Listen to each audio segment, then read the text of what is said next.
Então, pode-se dizer que a ligação é covalente quando os dois átomos apresentam uma tendência de ganhar elétrons. Tendência de ganhar elétrons. Nós estamos falando aqui de uma tendência bem importante e aí a gente pode relacionar com algumas propriedades periódicas que nós já vimos, entre elas afinidade eletrônica e eletronegatividade, certo? Isso. Isso ocorre quando os dois átomos têm 4, 5, 6 ou 7 elétrons na última camada eletrônica, ou seja, quando dois átomos já se avizinham na configuração de um gás nobre. Bom, se você pegar a tabela periódica, você vai observar que esses átomos se localizam na tabela periódica mais para o lado direito da tabela periódica, que são quem? Os ametais. Então, esse tipo de ligação que nós estamos conversando agora, a ligação covalente, acontece entre ametal e ametal.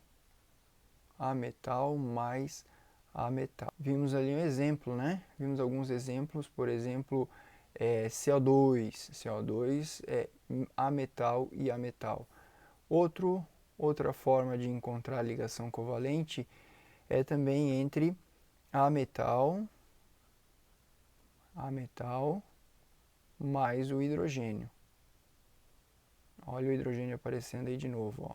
Nós podemos ter também uma molécula formada entre ametal e hidrogênio. Um exemplo aí que nós acabamos de ver é o CH4, é o NH3. Bom, percebam que esses átomos têm baixa diferença de eletronegatividade. Tá? Então, baixa diferença de eletronegatividade.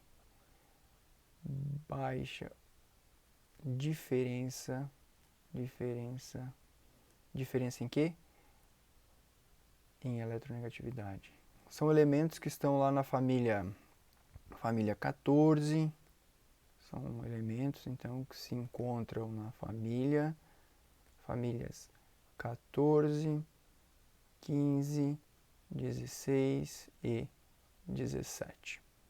Ou seja, família do carbono, família do nitrogênio, família do oxigênio e os halogênios. Tá? Então, se você está com a tabela periódica aberta, observem esses elementos aqui, que são esses elementos e que são os ametais que formam esse tipo de ligação. Qual ligação? Ligação covalente. Como é que você define ligação covalente? Compartilhamento de elétrons entre átomos para atingir a estabilidade. Nós vimos aqui exemplo é o CO2, então, por exemplo, C, ele está ligado a 2 átomos de oxigênio por 4 ligações. 1, 2, 3, 4. Então, nós temos entre átomos de carbono e oxigênio uma dupla ligação. Nós temos 2 ligações duplas no CO2. Isso aqui é compartilhamento de elétrons. Essa aqui é a fórmula estrutural do CO2. O que acontece aqui é uma estabilidade em todos os átomos nesse sistema de ligação aqui, porque eles querem atingir a estabilidade.